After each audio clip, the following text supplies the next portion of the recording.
nakikita at nararamdaman ng ibang tao na hindi nakikita at hindi nararamdaman ng karamihan.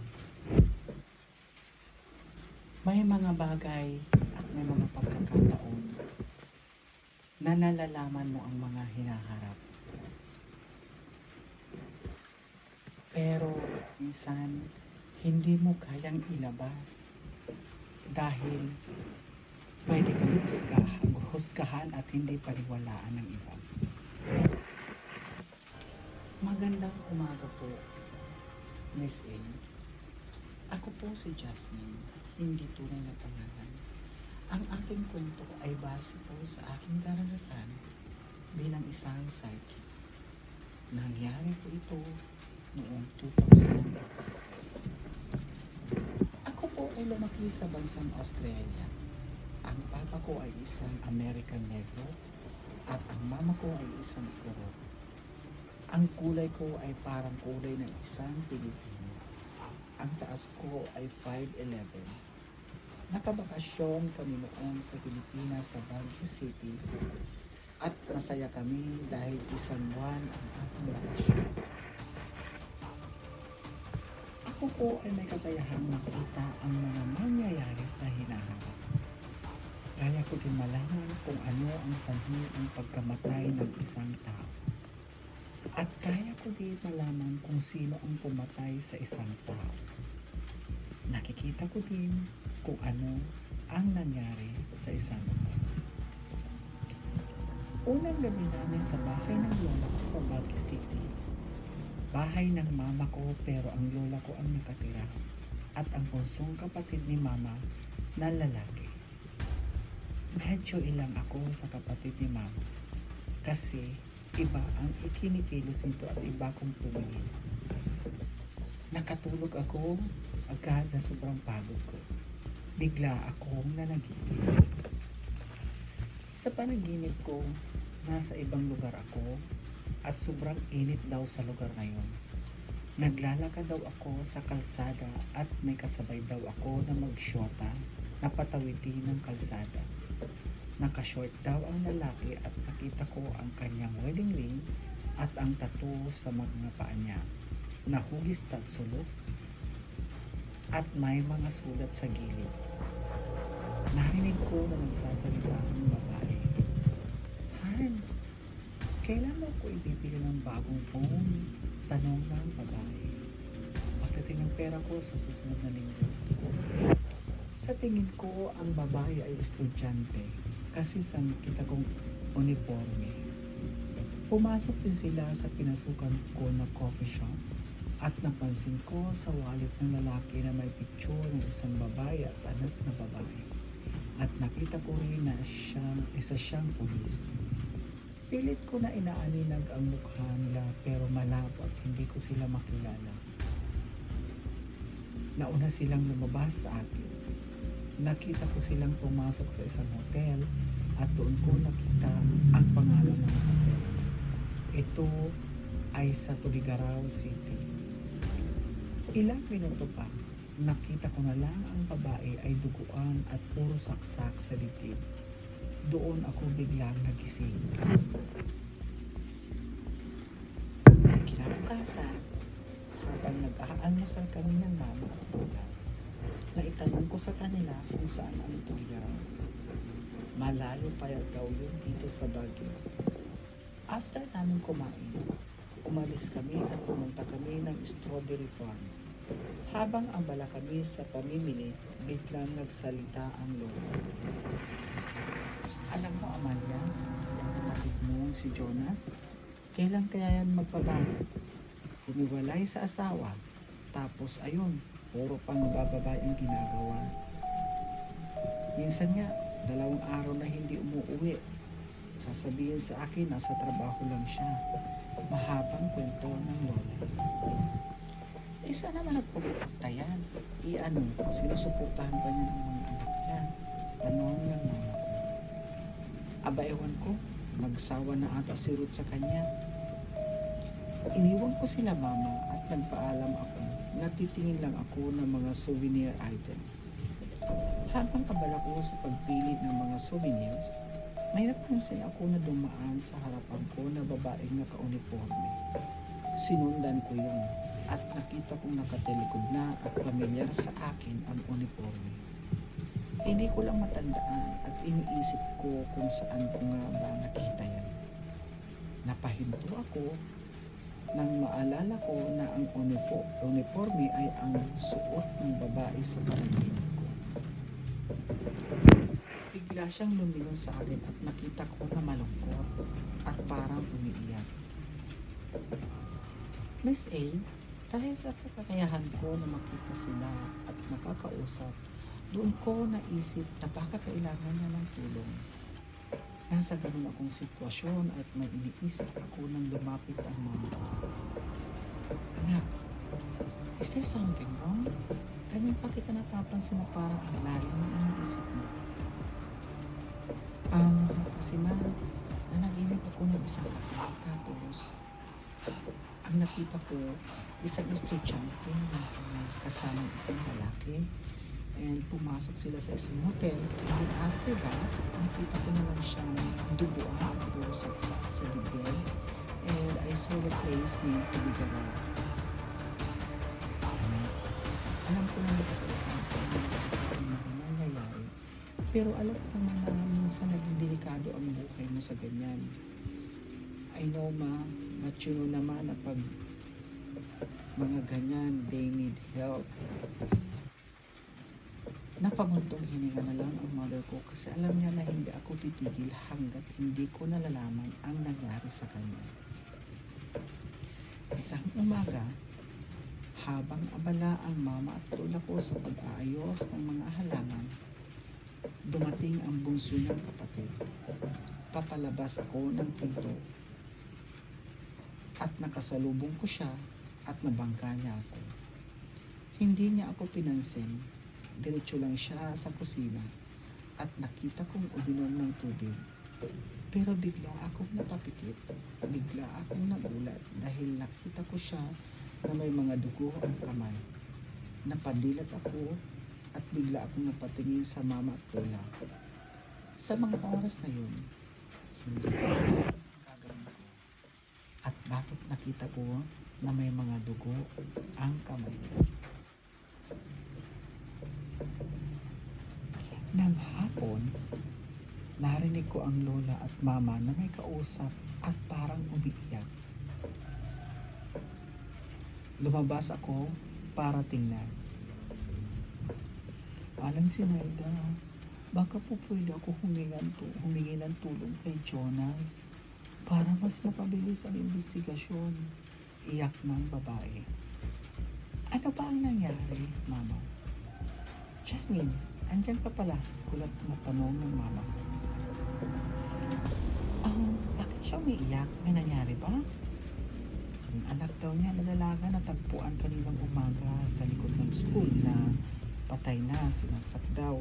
Ayon sa investigasyon ng mga pulis, hold up daw, pahayag ng mama ko.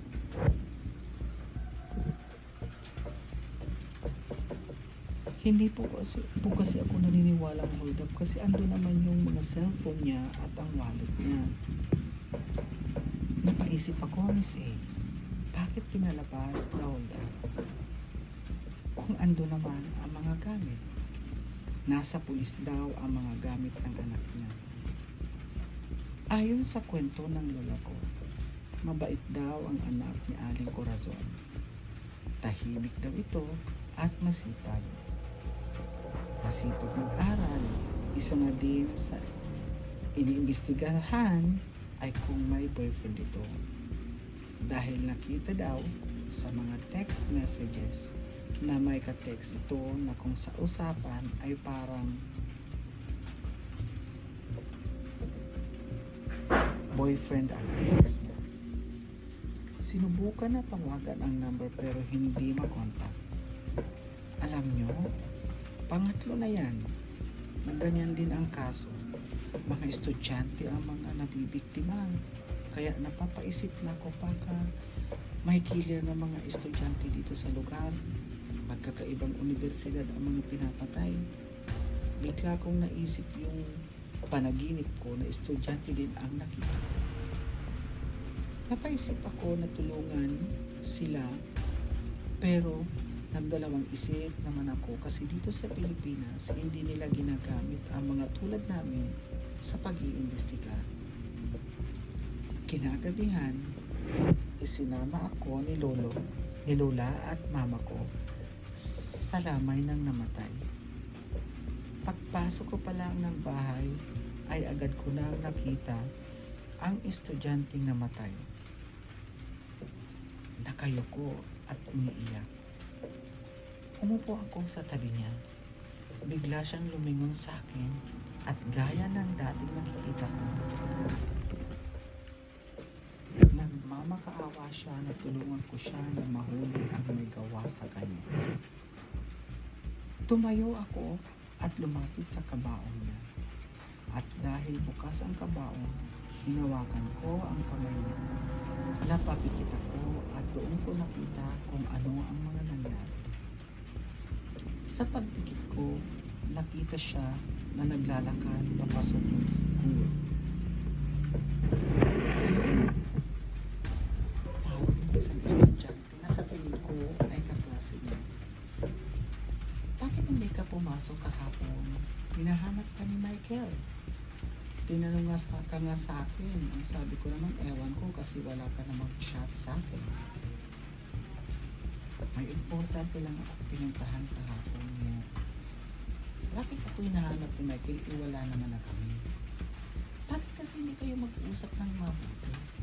At saka, ang papaw naman yung dahilan ng pag-iiwalay mo.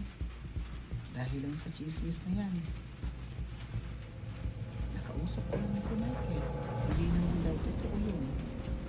Sinisiraan lang siya ni Bridget kasi may gusto siya kay Michael. Ayaw ko muna siyang makausap. Sumunod na nangyari. Nakita ko na siya na may naantay sa labas ng school. May sumundo sa kanya at doon ako nagulat dahil nakita ko ulit yung tattoo sa paa ng lalaki. Nakita ko at narinig ko na nagtatalo sila. Di ba sabi ko sa iyo na hiwalayan mo na yung lalaki? Ano ito naririnig ko na plano pang bumalik sa iyo? Wala na nga kami at hindi ako nakikipagkalikan. Araw-araw mo na lang tinatanong at sinasabi yan. Hindi ako papahayag din. Lahat binibigay ko sa iyo. Huwag mong antayin na magawa ko sa iyo hindi dapat. Bakit? Anong gagawin mo sa akin? Kung ganyan lang din naman, mas mabuti pang maghiwalay na lang tayo. Bumaba ng sasakyan si Elaine at sumakay ng jeep. At sumunod ang nangyari ay naglalakad si Elaine mag-isa. Madilim na ang kapaligiran. Bigla na lang may humila sa kanya. Walang ibang may magmamay-ari sa Elaine. Sumigaw si Elaine pero sinaksak siya sa likod ng lalaki at doon na siya natumba. Pati haya sa lupang bumagsak. Hindi niya nakita ang mukha dahil nakabonit ito at nakagloves. Sunod-sunod na inundayan ng saksak ang dibdib ni Elaine habang sinasabing, pare-pareho kayong mga babae, malalandi, pera lang ang habol niyo sa akin. Bigla akong napililat nang may tumapit sa balikat at nakita ko ang mama at sinasabing may mga pulis. Ang sabi ng mga pulis, isang hold up ang nangyari. Sinasabi na isang love triangle ang isa sa kinukonsidera nila na dahilan ng pagpatay at ang pagpatay din sa naunang dalawa ay iisa ang pattern. Nagpapalag din ang mga pulis na ang tinatarget na ng pumapatay na ito ay estudyante. Ang tinatarget, may isang pulis ako na napansin na nasa isang sulok na tahimik lang. Nang dahil doon, Miss A, napagdesisyonan ko na kailangan ko ng tumulong kahit mahirap at alam kong hindi sila maniniwala. Kinausap ko ang mama ko at ang lola ko. Pwede niyo ba akong tulungan na mapuntahan ko ang lugar na kung saan pinatay si Elaine? At pwede niyo bang kausapin si Tito Jonas na samahan tayo? Anak, sigurado ka ba sa gagawin mo? Kakausapin ko ako si Tito Jonas, sagot ng lola. Hayaan niyo na lang yan sa mga pulis, ma. At saka isa pa, hindi pa naniwalaan yung mga ganyan dito. Sagot ng Tito Jonas kung kausapin ng lola. Ipulis ka din naman. Ang gusto lang namin ni Jasmine ay samahan mo kami. Pagalit na sabi ng lola ko. Bahala kayo. Hindi kayo ang pumunta. Wala kami nagawa. Kinausap na lang namin si Aling Corazon na ina ni Elaine na samahan kami. Pagpasok ko pa lamang sa lugar ng pinangyarihan, sumalubong na agad sa akin si Elaine.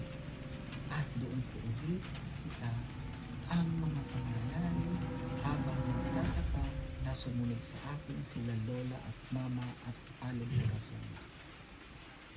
Jasmine, hindi dyan nakarating kayo ni Elaine. Doon pa sa may mga bandang dulo. Hindi ko sila pinansin dahil sinusundan ko si Elaine. May itinuro si Elaine sa akin. Pinuntahan ko. Doon ko nakita ang isa sa gamit ni Elaine na isang maliit na pouch. Katabi nito ay isang pares ng guantes na itim. Patuloy sa paglalakad si Elaine. Nagtataka na rin sila lola kung paano ko nalaman na may mga gamit pa doon na nakuha.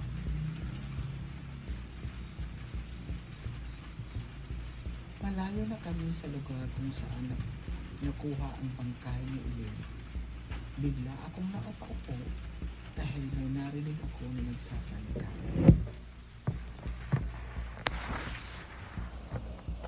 Mahal kita, Elaine. Pero sa ngayon, hindi pa pwede na malaman ng lahat ng relasyon natin. Alam mo naman na nakaproseso pa ang annulment natin ngayon. Alam ko din naman yung Jonas. Kasi kahit ako, natatakot ako kila mama pag nalaman nila ang relasyon natin. Biglang sumulpot sa harapan ko si Elaine. Jasmine, alam ko na iniisip na baka hindi ka paniwalaan ng mga pulis. Pero ito na rin ang pagkakataon na ipaabot ko sa mga magulang ko ang paghihingi ng kapatawaran sa kanila. Bigla akong napadilat ng mata dahil sa narinig kong hagulgol. Jasmine na po, narinig namin ang lahat. Habang nakapikit ka, nagsasalita ka. Ano ang kinalaman ng Tito Jonas mo dito? Diyos ko, wag naman sana. Iyak ng lola. Tumayo ako at ipinagpatuloy ko ang pag-iimbestigahan sa lugar. May mga nakuha pa kami isang wallet na panglalaki. At doon may mga card na pangalan ng isang hotel at kung anong room nag-check-in. Doon ko napansin ang hotel ay sa Duligan at ang room na may numerong 206. Napaisip ako, ano ang kinalaman ni Tito Jonas dito? Pagdating namin sa bahay, agad kong hinawakan ng wallet. At bigla kong nakita ang babaeng una kong napanaginipan. Ayoko man husgahan, pero ang dalawang estudyante ay nagpapabayad kapalit ng kanilang pagkababae. Dito mo ba dinadala ang mga babae mo sa Tugigaraw? Ang layo Sa bagay, sa 2 araw natin na pag-stay dito, sulit ka na basta sulit ang bayad mo. Teka nga, binata ka? Binata ka naman? At bakit hindi ka mag-girlfriend? Mas magastos, mas mabuti na yung ganito, sagot ng lalaki. At doon ko ulit nakita ang tattoo sa paa niya. Napadilat ako dahil narinig ko na mag-aaway sila mama, lola at tito Jonas. Wala akong kinalaman sa pagkamatay ni Elaine. Oo, may relasyon kami, pero bakit ko siya papatayin? Nag-aaway kami pero hindi ko magagawang patayin. Patayin si Elaine. Doon na umiyak si tito Jonas. Humiwalay ako kay Ruth dahil hindi na kami magkakasundo. Si Elaine ang lagi ko nakakausap sa mga panahon na malungkot ako. Nawala ako ng 3 araw mula nang mamatay si Elaine dahil hindi ko kaya na makita siya wala na. Hindi naman namin sinasabi na ikaw ay pumatay. Ang gusto ko lang malaman kung totoo na may relasyon kayo dahil baka makatulong din. Sumunod na araw, si Tito Jonas na samahan kami sa Tugigaraw. Pumayag naman ang management ng hotel na pasukin ang kwarto. Pagpasok ko, pinakita sa akin ang nangyari. Doon ko narinig ang pangalan na Eric. Hindi sa hotel pinatay dahil nakita ko na nagtalo sila doon at lumabas ang babae. At nakita ko na sinaksak at pinatay sa sasakyan. Doon ko sinabi kay Tito Jonas na Eric ang pangalan na may tattoo sa paa at ang ipinakita sa akin na may baril at naka-uniforme ng pulis. May kasamahan kami na ang pangalan na Eric pero hindi ko alam kung may tattoo siya at saka ano ang koneksyon nun kay Elaine. Hindi kaya may gusto kay Elaine ang Eric na yan? Sambit ng lola ko. Ako na ang hahawak sa kaso nito, sagot ni Tito Jonas. Kinausap ko si Tita Corazon kung may mga gamit pa si Elaine dahil kailangan ko yun para makita ko kung ano ang nangyari. Binigay sa akin ni Tita Corazon ang suot na sapatos ni Elaine ng araw na pinatay siya at doon ko na inumpisahan ang pag-imbisika ko. Hinawakan ko ang sapatos at pumikit na ako. Agad kong nakita si Elaine. Nakapalibot sila sa akin habang inaantay nila kung ano ang sasabihin ko. Elaine, tulungan mo ako na makita ko ang mga nangyari at para mahuli na ang gumawa sa'yo.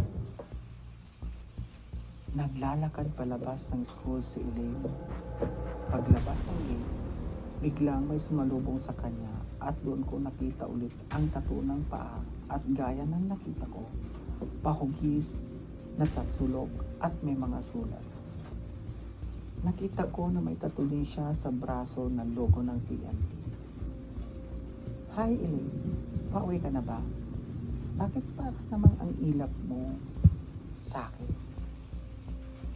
Balita ko break na kayo ni Michael. Pwede bang ako ang manligaw sa'yo? Tantanan mo ako Eric, hindi kita gusto. Bakit? Sino ang gusto mo? Si Jonas? Alam ko naman na naniligaw din sa'yo. Si Jonas ha? Maghanap ka ng iba.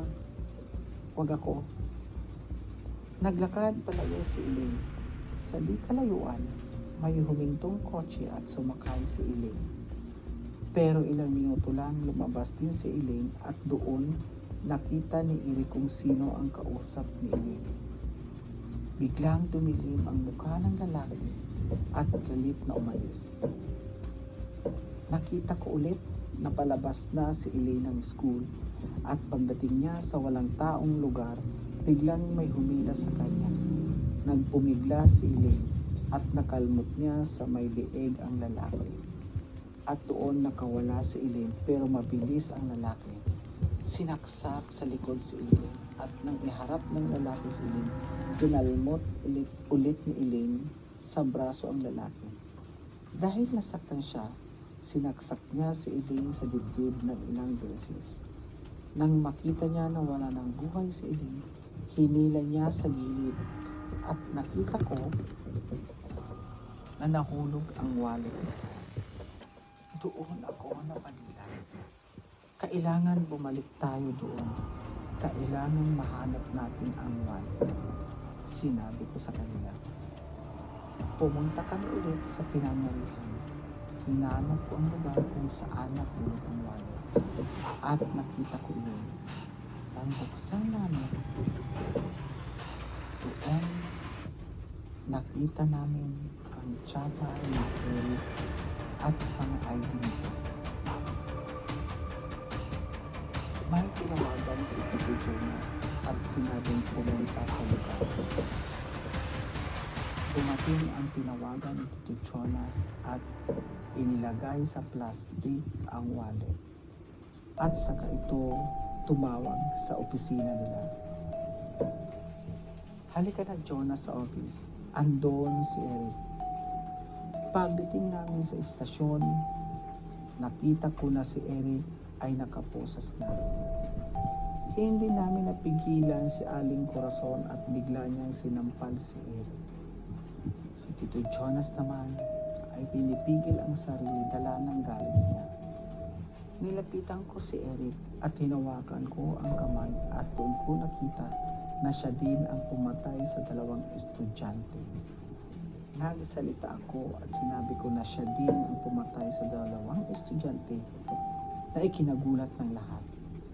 Sinabi ko din ang mga nakita kong tattoo at nagtataka naman tiningnan iyon ng mga kasamahan nila.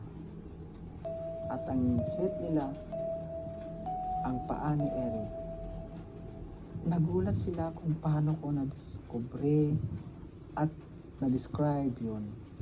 At doon, bigla umiyak si Eric at inamin niya ang nagawa niya. Humingi siya ng patawad. Sinabi niya na kaya nagawa niya kay Iling yun dahil mahal niya si Iling at hindi niya matanggap na ang mahal ni Iling ay si Jonas. At sa dalawang pinatay niya, nainis daw siya kasi niloloko at pera lang ang habol sa kanya. Totoo ba anak na nobya mo na si Iling? Tanong ng lola ko na naluluha. Opo mama, sagot ni Tito Jonas at doon na napaiyak siya. Nagpatawag ng preskon ang head at pinatawag na rin ang pamilya ng dalawang biktima at naisampa na ang kaso at nakaikulong na si Eric.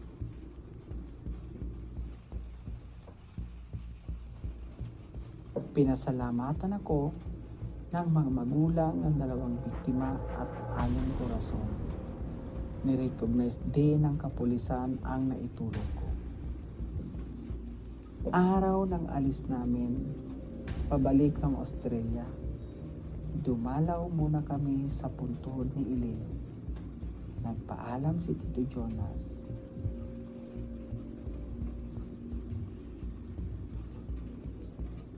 Miss A, napagpasyahan ni Tito Jonas na mag-resign sa serbisyo at sumama na lang sila ni Lola sa Australia dahil tinanggap niya ang trabaho na matagal nang inaalok ng mama ko sa kanya. Maski masaya at na-enjoy, nalibang si Tito Jonas sa kanyang trabaho kahit papano nakalimutan niya ang mga nangyari sa kanyang nobyang si Iling. Ang annulment case din niya kay Ruth ay naaprubahan na. Sa ngayon, masaya po kami na naninirahan dito sa Australia at may mga pagkakataon din na umuwi kami ng Pilipinas. Ilang taon pa ang lumipas, si Tito Jonas ay nakakilala ng isang Canadian na nakabase sa Australia at nagtatrabaho sa hospital. Kaya niligawan at nagustuhan ni Tito Jonas. Ilang taon pa ang nakaraan, ikinasal sila. Sa ngayon, masaya ako, masaya si Tito Jonas at ang mama ko at si Lola dahil may dalawa na siyang apo kay Tito Jonas. Hanggang dito na lamang po ang aking kwento, Miss A. Hanggang sa muli po. Sana magandaan kayo sa aking kwento. Maraming salamat po. Just